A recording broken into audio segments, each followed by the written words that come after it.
시작. 유다 자손의 지파가 그들의 가족대로 받은 기업은 이러하니라. 우리 63절 함께 읽겠습니다. 시작. 예루살렘 주민 여부스의 족속을 유다 족속이 쫓아내지 못하였으므로 여부스 족속이 오늘까지 유다 자손과 함께 예루살렘에 거주하니라. 아멘. 이것은 주님의 말씀입니다. 오늘은 너무 우리가 입에 맞지 않는, 입에 잘 닿지 않는 많은 성읍들이 기록되었습니다. 우리가 오늘 읽은 말씀은 우리 구주 예수 그리스도가 오실 유다 지파에 대한 그 유다 지파가 분배받은 땅을 지루하게 설명하고 있습니다. 이 도시들 중에서 어느 곳은 이곳에만 기록되어 있습니다. 그만큼 이곳의 도시 목록이 아주 자세히 기록되어 있다는 것입니다. 유다 지파는 도합 123개의 성읍과 그 촌락들, 그 마을들을 기업으로 받았습니다. 여기서 성읍이라는 것은 성읍은 자체 방어력을 갖출 수 있는 성들을 말합니다. 다시 말하면은 바깥에 외곽 성벽이 있어서 외부 침입자로부터 방어할 수 있는 요새화된 도시를 가르치고 있습니다. 한편 마을은 그 도시에 부속되어 있으며 그 도시 바깥에 있는 부속되어 있는 촌락들을 얘기합니다. 대개는 이 마을들은 성벽이 없으므로 개방화되어 있습니다. 오늘 유다 지파가 성읍만 123개, 그리고 그에 딸려 있는 많은 마을들 합치면 꽤 많은 성읍과 마을들을 기업으로 받았다고 할 수 있습니다. 그래서 오늘은 유다 지파에게 분배되었던 성읍과 그 촌락들을 살펴보면서 그 속에 들어있는 하나님의 은혜와 섭리가 무엇이며 또 우리에게 주는 영적 교훈은 무엇인지 은혜를 나누고자 합니다.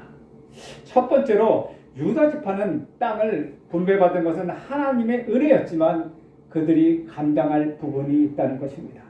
오늘 본문은 유다 지파가 분배받은 도시들의 위치들을 4개 부분으로 나눠서 설명하고 있습니다. 첫 번째는 남쪽 땅, 즉 네게부라는 곳인데 20절부터 32절까지 말씀을 주로 이루고 있습니다. 이 지역의 부엘세바 아래쪽으로는 굉장히 황량한 광야입니다. 그러나 에덴 쪽으로는 광야가 있으면서도 산도 함께 있습니다. 32절에 보면 르바옷이라는 곳은 사자굴이라는 뜻을 갖고 있습니다. 다시 말하면 지금은 그곳에 사자가 살고 있지만 당시는 사자가 살 정도로 아주 우거진 숲을 가지고 있는 지역으로 볼 수 있습니다. 이 지역으로는 남쪽으로는 에돔의 경계를 접해 있는 성읍들이 29개의 성읍과 기타 마을들, 그리고 38개의 촌락과 성읍들의 명단들을 언급하고 있습니다.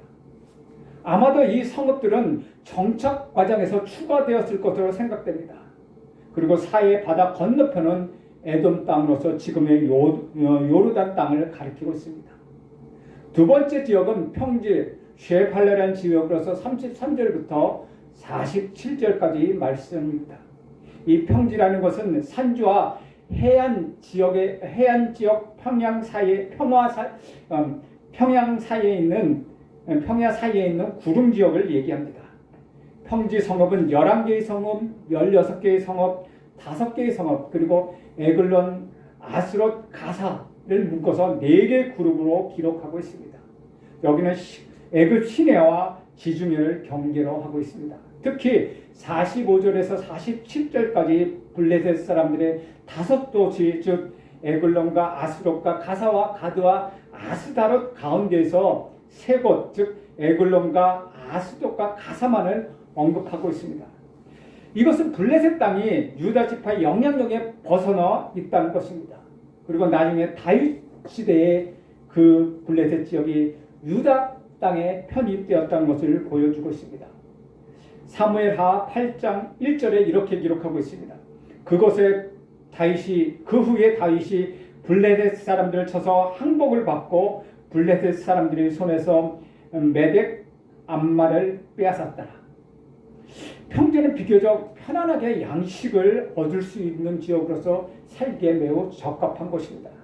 하지만 그만큼 탐스러운 지역이기 때문에 이민족의 표적이 되어서 훨씬 더 위험스러워서 언제나 전쟁을 각오하고 살아가야만 합니다.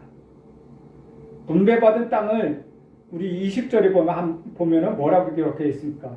분배받은 땅은 가문에 따라 나누어졌다고 얘기하고 있습니다. 어느 가문은 메마르고 건조한 땅을 내교부 지역을 기업으로 받았고, 어떤 가문은 평지를, 어떤 가문은 산지를, 어떤 가문은 광야 지역을 기업으로 받았습니다. 그래서 남들의 기업을 비교해 보면은 불만과 불평이 있을 수밖에 없었습니다.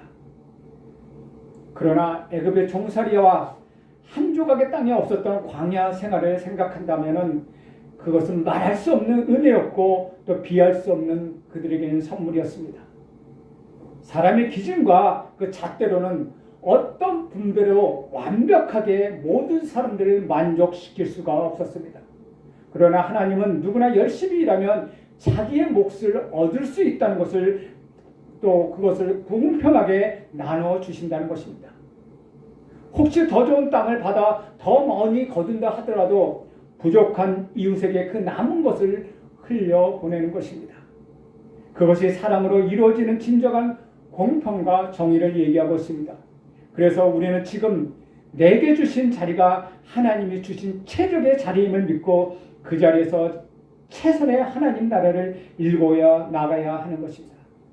사랑하는 여러분, 나는 여러분 모두가 자신의 것을 흘려보내는 축복의 통로가 되길 간절히 바랍니다.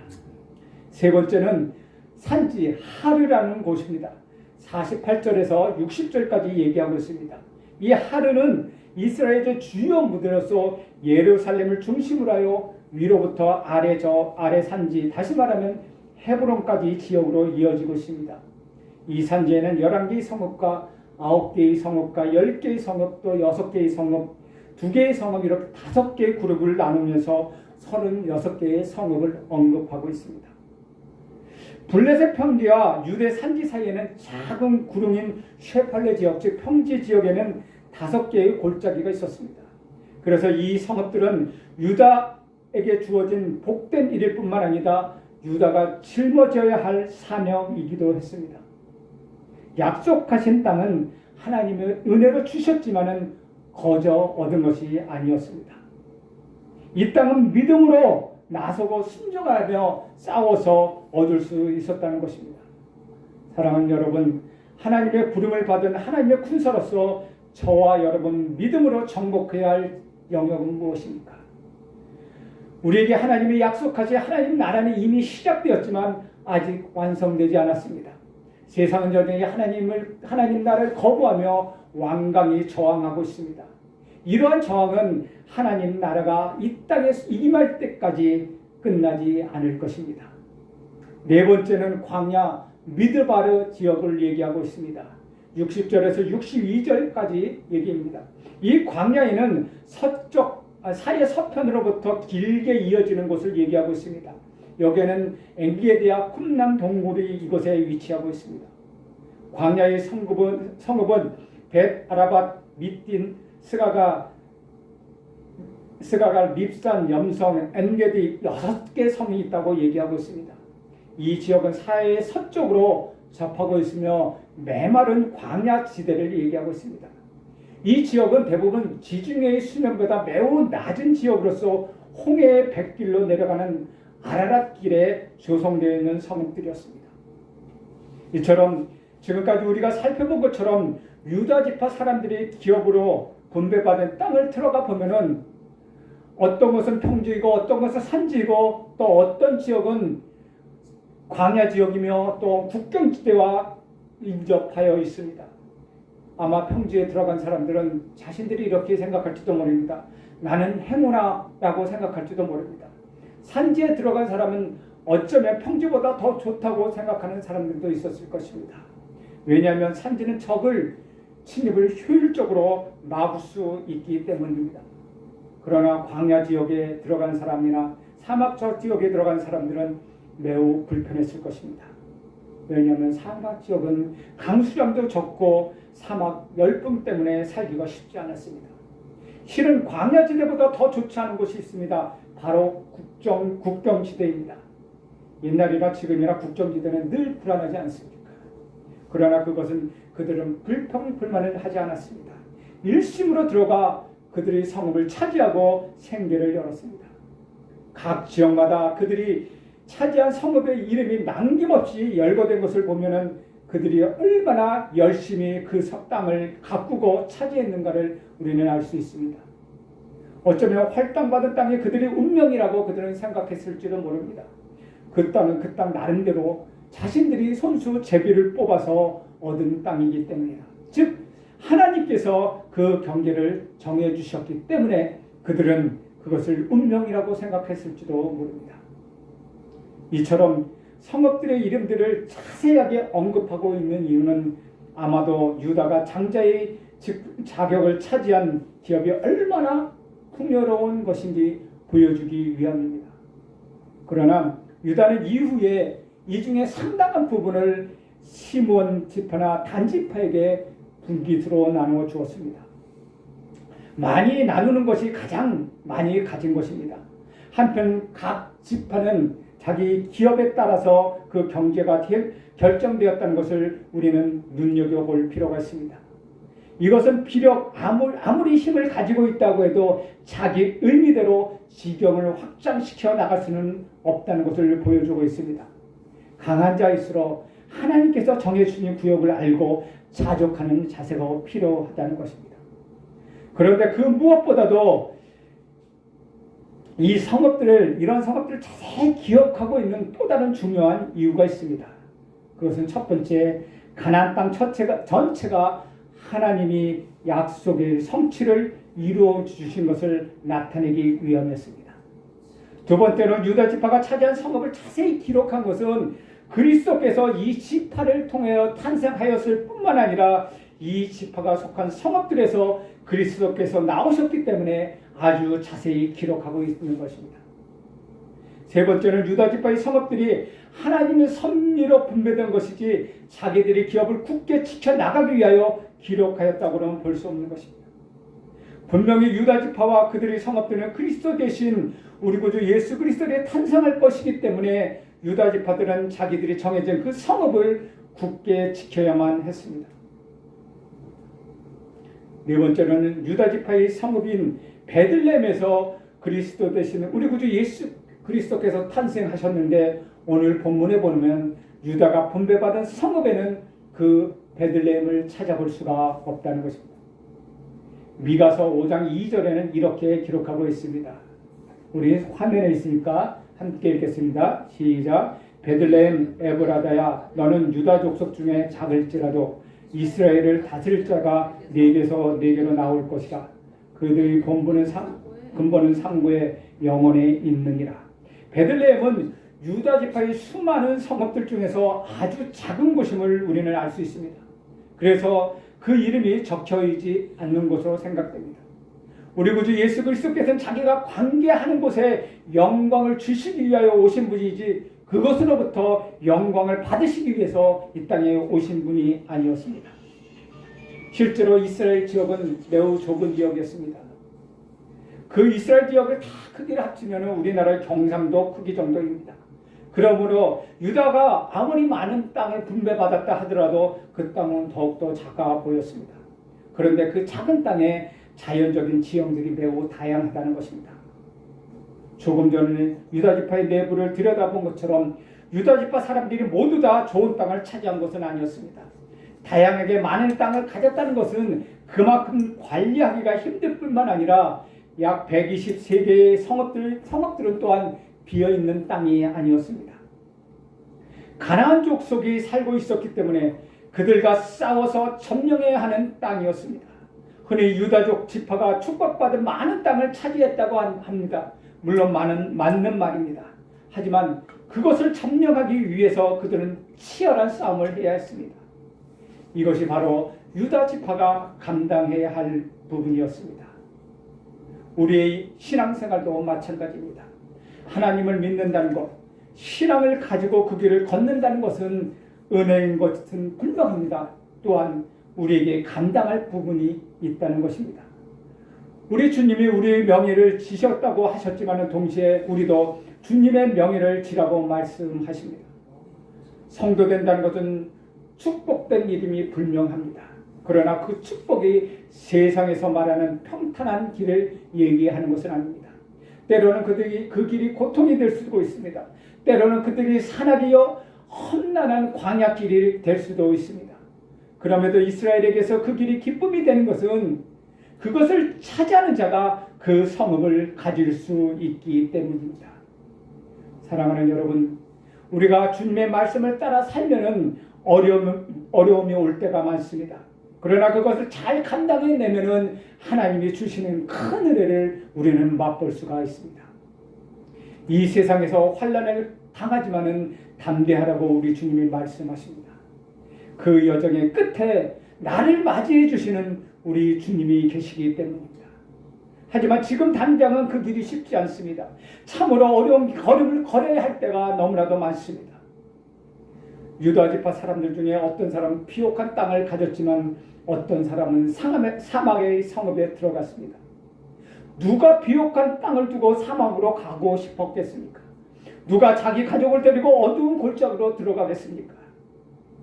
신앙생활을 하다 보면은 세상 사람들이 잘 되는 것보다 오히려 믿는 사람이 잘 되는 것을 볼 때 내 마음이 더 자괴감이 들 때가 있습니다. 나도 같은 성도인데 왜 내게는 저런 은혜가 없는 것일까? 저렇게 잘 되는 사람은 무슨 이유가 있을까 하고 생각합니다. 나는 사업을 할 때마다 잘 안 되는데 저 사람은 기도만 하면 잘 되네? 참 불공평하다라는 생각이 들 수도 있습니다. 같은 믿음, 같은 신앙, 혹은 내가 더 잘 믿고 내가 더 신앙생활을 잘 하는 것 같은데 왜 나의 삶을 꼬이기만 하는 것일까? 마치 나만 광야로 내몰린 것 같습니다. 마치 나만 더 힘든 것 같이 느껴집니다. 그 이유는 무엇일까? 그 이유는 고린도전서 10장 13절에 이렇게 말씀하고 있습니다. 함께 읽겠습니다. 시작. 사랑이 감당할 시험밖에는 너희가 당한 것이 없나니 오직 하나님은 미쁘사 너희가 감당하지 못할 시험당함을 허락하지 아니하시고 시험당할 즈음에 또한 피할 길을 내사 너희로 능히 감당하게 하시느니라. 나에게 어려움이 있다는 것은 그만큼 하나님의 기대가 크다는 것을 얘기하고 있습니다. 또 나의 믿음이 그만큼 깊다는 뜻이기도 합니다. 내게는 비록 불공평하더라도 내가 내 자신을 믿지 못하더라도 하나님은 나를 믿어주십니다. 그곳에서 단단히 설 수 있다고 말씀하십니다. 나에게는 다른 사람이 없는 다시 일어설 수 있는 힘이 내게 있다고 우리 하나님은 말씀하십니다. 그리고 사실 내가 볼 때 저 사람이 좋아 보이는 것 같지만 사람은 사람마다 각기 고민과 어려움을 가지고 살아갑니다. 아픔과 고난은 상대적인 것이 아닙니다. 누구는 작게 힘들고 누구는 더 많이 힘든 것이 아닙니다. 삶의 형편에 따라 힘들어서 삶을 포기하는 부자들도 있지 않습니까? 중요한 것은 내가 어떤 것을 받았는가, 어떤 것을 누리고 있는가가 아니라 내가 그곳에서 지금 어떻게 살아가고 있는가, 그것이 더 중요하다는 것입니다. 오늘 본문은 어떤 철학이나 어떤 이론이 전혀 담겨 있지 않습니다. 그저 그 땅에 있는 도시들의 이름과 땅에 대해서 기록하고 있을 뿐입니다. 이것은 오늘날 우리에게 작은 도시 이름에 불과할지도 모르지만 그 당시 그곳에 살던 사람들에게는 이것은 삶의 터전이었습니다. 이것이 그들에게는 무엇보다 중요한 것이었습니다. 오늘 저와 여러분이 살아가는 공간도 그렇습니다. 우리가 살아가는 공간이 하나님에게 의미 없는 것이 결코 아니라는 것입니다. 우리에게 그 공간을 주신 분, 그분은 하나님이십니다.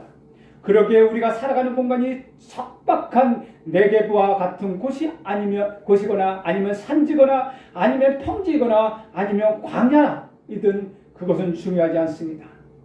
하나님께서 우리를 그곳에 살게 하신 것, 그것이 중요하다는 것입니다.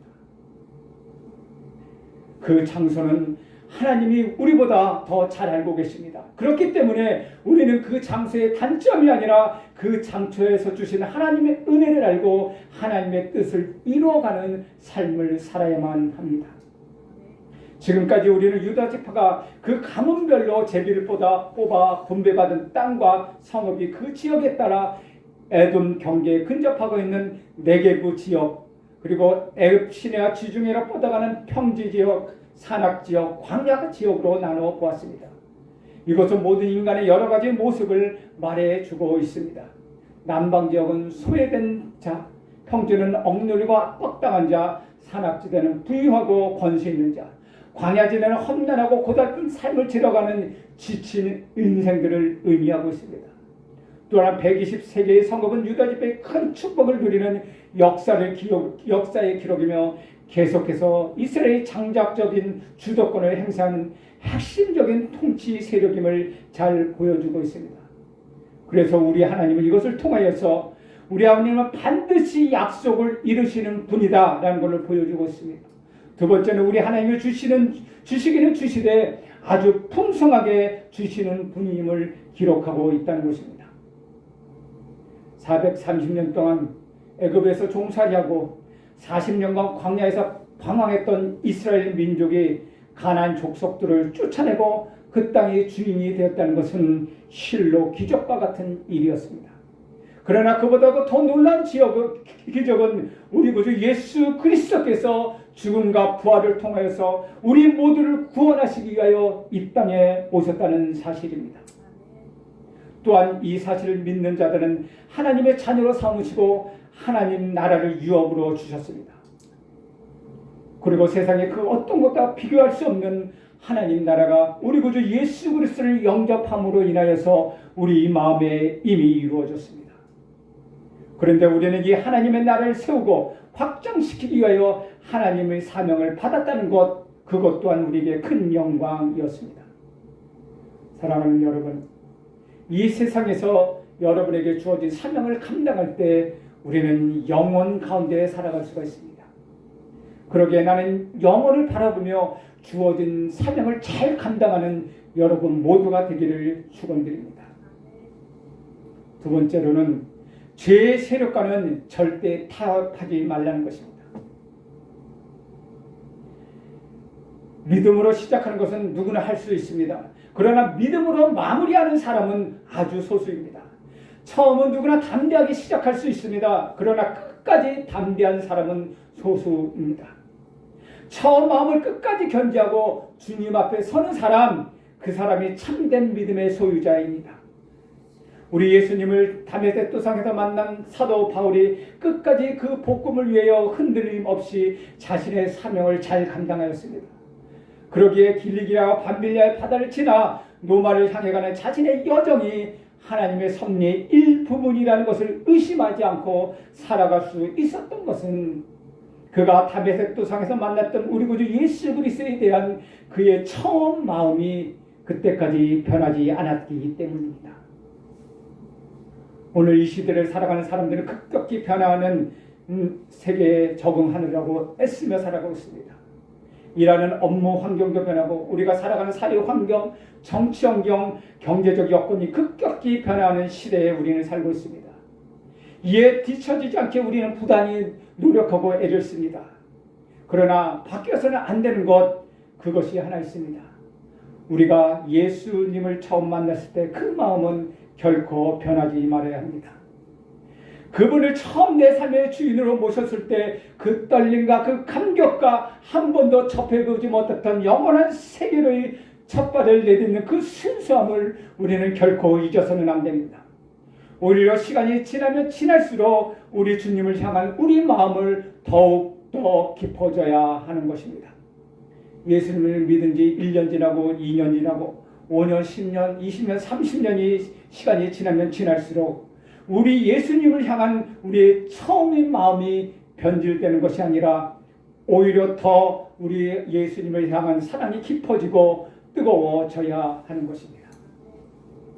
45년 전 받았던 그 약속에 따라 그는 그 처음의 마음을 변치 않는 갈렙은 헤브론으로 올라갔습니다. 그 약속에 따라 아르바의 도시 길앗 아르바 곧 거인의 도시 헤브론으로 그는 올라갔습니다.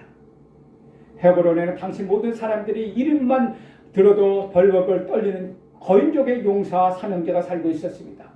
그들은 아르바의 손자 곧 안악의 아들로서 셋의 아이만 달래었습니다.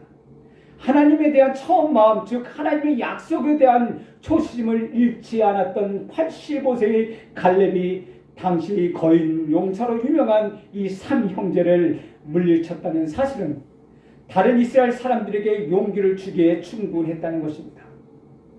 갈렙의 승리는 다른 믿는 사람들에게 또 다른 믿음의 모험을 할 수 있는 자극제가 되었습니다. 길리앗 세벨, 즉 세벨의 도시를 점령하는 자를 사이로 삼겠다는 갈렙의 경례에 힘입어서 온열이 갈렙 드비를 점령하여 승리하지 않았습니까? 초심을 잃지 않았던 갈렙이 헤브론을 점령할 수 있었던 것은 저절로 이루어진 사건이 아니었습니다. 그는 그 철저한 믿음에 근거하여서 자신의 손으로 치열한 전투를 행한 후 얻어낸 것이었습니다. 또한 이것은 다른 승리로 이어지면서 하나님의 약속은 갈렙을 통하여 성취되고 확산되었습니다. 이것이 하나님이 믿음의 사람을 통하여 하나님의 약속을 성취해가는 과정임을 보여주고 있습니다. 그런데 오늘 본문 맨 마지막 절에 갈렙의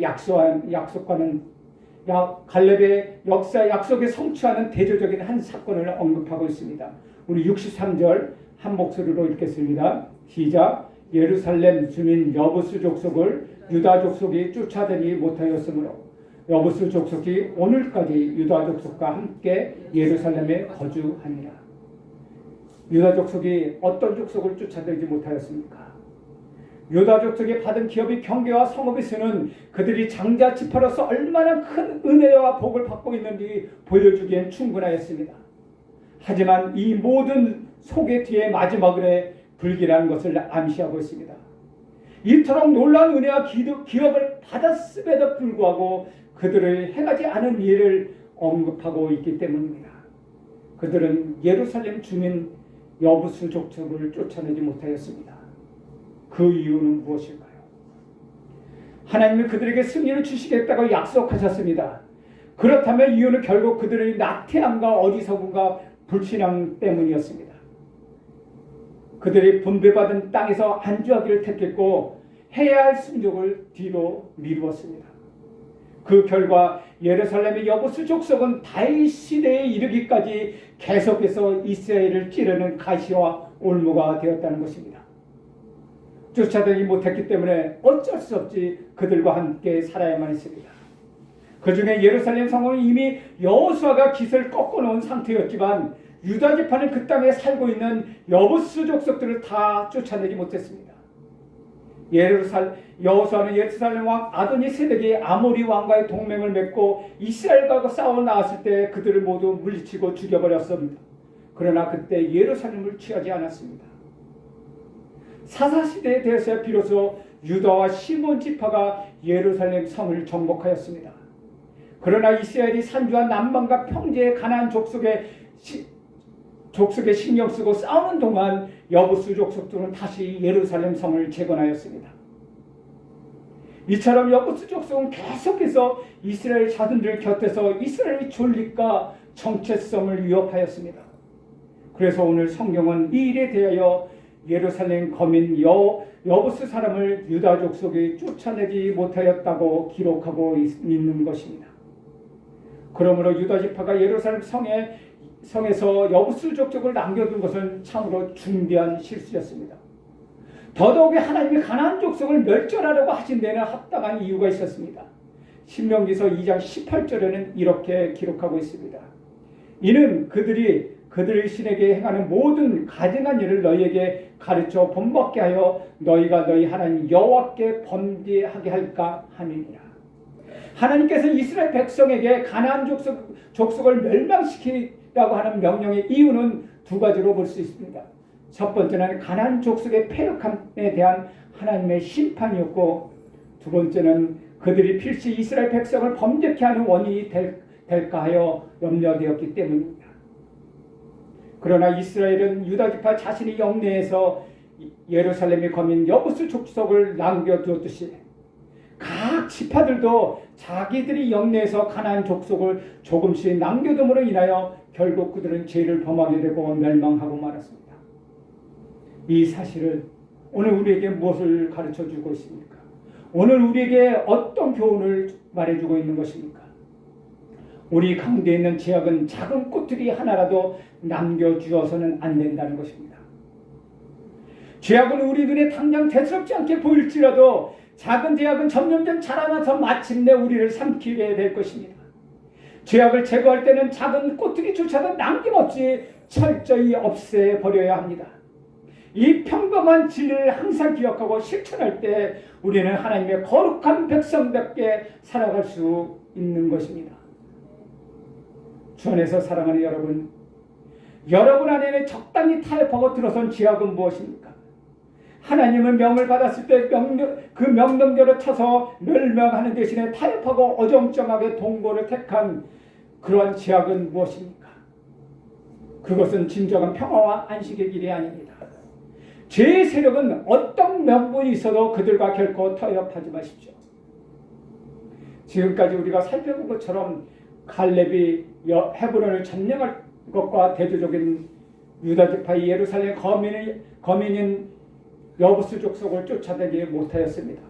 예루살렘 앞으로 펼쳐질 이스라엘 역사의 정신적이고 정치적인 중심지가 될 중요한 성읍이었지만 가나안 땅에 들어간 유다 지파는 예루살렘 지역에 거주하고 있는 원주민 여부스 족속을 쫓아내지 못하였습니다.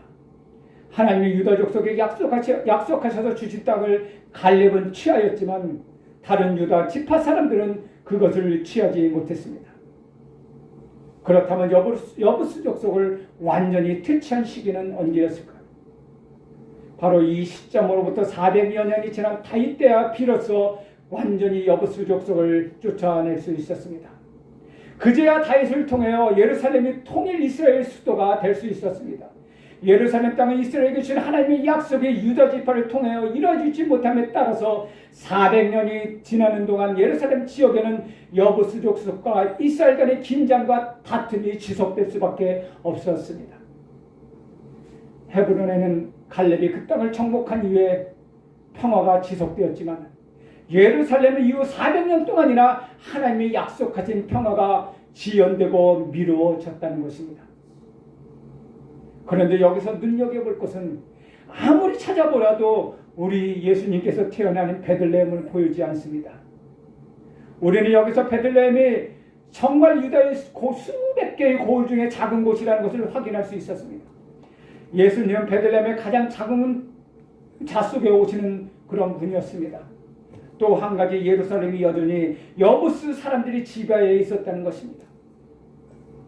예루살렘 후에 거룩한 도시요 위대한 왕도요 열방 가운데 자랑거리가 될 우리 하나님의 성이었습니다. 그런데 이토록 오랫동안 이 성이 이방 민족에게 점령당하였다는 것은 유다의 나태함과 불신앙을 단적으로 보여주고 있는 표적이었습니다. 세 번째로 말씀 순종이 가장 현실적인 것이라는 것. 유다 지파는 모든 면에서 뛰어난 모범적인 지파였습니다. 유다 지파에는 갈렙이라고 하는 탁월한 지도자가 있었습니다. 그러나 그들에게 부족한 것이 또한 있었습니다. 그들이 예루살렘 성을 점령하지 못한 것, 그것은 분명 그들이 잘못입니다. 예루살렘 성을 점령하는 것은 실질적인 어려움이 있었습니다. 왜냐하면 그 지역의 지형 때문이었습니다. 예루살렘은 산과 골짜기로 둘러싸인 천연여서에서 해발 186m에 있는 성입니다. 그래서 이후에 다윗이 예루살렘 성을 점령하여서 수도를 삼을 수 있었습니다. 예루살렘의 왕이 바깥으로 나왔을 때는 쉽게 이길 수 있습니다. 그러나 예루살렘 안에 성 안에 꼭꼭 숨어서 그 성을 수비할 때는 그 성을 공략하기가 매우 어려웠습니다. 또한 예루살렘은 지리적 위치가 매우 애매하였습니다. 그것은 유다 지파에 속했다고 할 수도 있고 베냐민 지파에 속했다고 할 수 있기 때문입니다. 왜냐하면 예루살렘은 바로 그 경계에 있었기 때문입니다. 그래서 예루살렘 성을 공략하기 어려운데 그 성이 중간에 위치해 있으니 지파들은 이건 우리 지파에 속한 지역이 아니야 라고 합리화하기에 딱 좋은 곳이었다는 겁니다.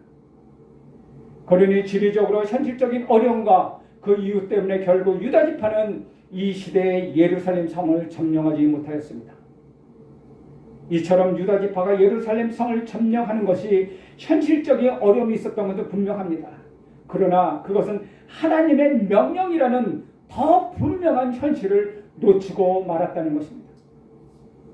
이것은 유다 지파만의 문제가 아니었습니다. 각 지파들도 시간이 가면 갈수록 그들이 점령하지 못한 지역이 더 많이 생겼습니다. 그리고 그들은 결국 사사시대에 그들이 오랫동안 어려움을 겪는 직접적인 원인이 되었습니다. 유다 지파는 예루살렘 성을 점령하는 것이 현실적인 어려움이 있었지만 하나님의 말씀에 더 현실적인 일이라고 여기고 그 예루살렘 성을 점령하는 데 큰 힘을 쏟았어야 했습니다. 그들이 하나님의 말씀을 현실적으로 여기지 않았기 때문에 그것은 그들에게 그 무엇보다도 더 큰 문제가 되었다는 것입니다. 사랑하는 여러분, 가장 현실적인 것은 말씀에 순종하는 일입니다. 땅이 무엇보다 더 현실적이고 예루살렘 속한 지형이 어려움이 있다고 하지만은 그보다 더 현실적인 것, 그것이 하나님의 말씀이라는 것입니다. 오늘날 우리에게도 그렇습니다. 많은 사람들이 말씀의 현실성을 많이 놓치고 살아갑니다. 그러나 말씀은 우리에게 그 무엇보다도 현실적인 것입니다. 우리에게 가장 큰 영향을 미치기 때문입니다. 우리 영과 육과 가장 큰 영향을 미치는 것, 그것이 바로 하나님의 말씀이기 때문입니다. 그렇기 때문에 말씀이 우리에게 가장 현실적인 일이라는 것을 우리는 꼭 명심해야 합니다. 여호수아는 예루살렘 왕을 죽이고 예루살렘 땅을 정복하였습니다. 그러나 본문 63절 말씀처럼 유다 자손은 예루살렘에 거주는 여부스 족속을 쫓아내지 못한 채 그들과 함께 지내게 되었습니다. 이것은 구속사적 구원의 관점에서 보면은 구원은 완성되었지만 아직 완성되지 않은 구원의 역사였다는 것입니다. 구원은 칭이며 예수님의 십자가의 보혈로 구원이 완성되었습니다. 하지만 우리는 영화되어서 하나님 품 안에 안기게 되어 있습니다. 그래서 칭의와 영화 사이에 지금 우리의 삶의 과정을 살아가고 있는데 이 삶의 과정을 성화라고 얘기합니다. 시제로 살펴보면 구원은 과거요, 영화는 미래요, 성화는 현재라는 것입니다. 그래서 빌립보서 2장 12절에는 이렇게 얘기하고 있습니다.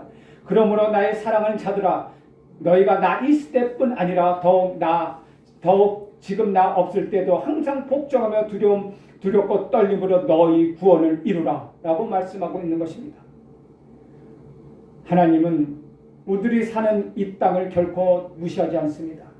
유다 지파가 살 다양한 땅을 주신 하나님께서 또한 우리에게 살아갈 수 있는 땅도 주셨습니다. 우리가 살고 있는 땅에 대해서 깊은 관심을 가지고 계시고 그 땅을 다스리고 계십니다. 그러기에 믿음은 비현실적인 것이라고 생각하지 마십시오. 땅보다 더 현실적인 것은 없을 것입니다. 그러나 하나님의 말씀은 그 백성들이 가지는 직접적인 현실을 다스리고 있습니다. 유다 지파가 예루살렘 성을 현실적인 이유 때문에 점령하지 못했습니다. 그것이 가장 큰 현실적인 것 같지만은 실상은 하나님 말씀에 순종하는 것, 그것이 더 중요한 현실이었습니다. 그들은 그것을 할 수 있었습니다. 그러나 그들은 현실이라는 벽을 더 크게 생각하여서 그것을 실현하지 못했습니다. 그리하여 결국 사사시대의 마음의 아픔의 씨앗이 되어버렸습니다. 오늘날 우리는 말씀을 현실로 보아야 합니다. 말씀에 순종하는 것, 그것보다 더 현실적인 것은 이 세상에 그 어느 것도 없습니다. 끝까지 예루살렘에 정복하지 못한 성읍으로 기록되어 있는데 이는 후에 다윗 시대의 여부스 족속을 완전히 정복하고 그들의 왕도로 삼았습니다. 이렇게 유다 자손의 기업은 모두 우리 구주 예수 그리스도와 관련되어 있기에 자세하고도 길게 언급하고 있는 것입니다. 사랑하는 여러분, 하루하루 오직 예수 그리스도, 하루하루 오직 믿음, 하루하루 오직 은혜 가운데 살아가십시오. 그리하여 우리 주님께서 여러분에게 인생길을 지도하시고 이끌어 가시며 영적 전투에서 승리하게 되실 것입니다. 우리 오늘 말씀을 가지고 기도하겠습니다. 하나님이 유다 족속을 통하여 이루려고 했던 것, 하나님의 그 경계는 하나님께서 정하신다는 것 우리 알게 하여 주시옵소서. 아무리 우리가 애쓰고 아무리 우리가 힘 갖고 변화시키려고 해도 하나님은 우리에게 너무나도 잘 알기에 우리에게 삶의 공간을 주셨습니다. 하나님, 그곳에서 우리가 어떻게 살아가는가가 더 중요하지 무엇을 누리며 무엇을 사는가가 더 중요한 것이 아닌 것을 알았습니다. 하나님, 하나님의 능력 안에 우리의 할 일을 다하게 하여 주시옵소서. 하나님의 능력 안에 우리 사명을 감당하게 하여 주시옵소서. 하나님, 그 무엇보다도 말씀을 현실로 여기며 말씀 순종에 하나님 힘을 다할 수 있도록 하나님 인도하여 주시옵소서.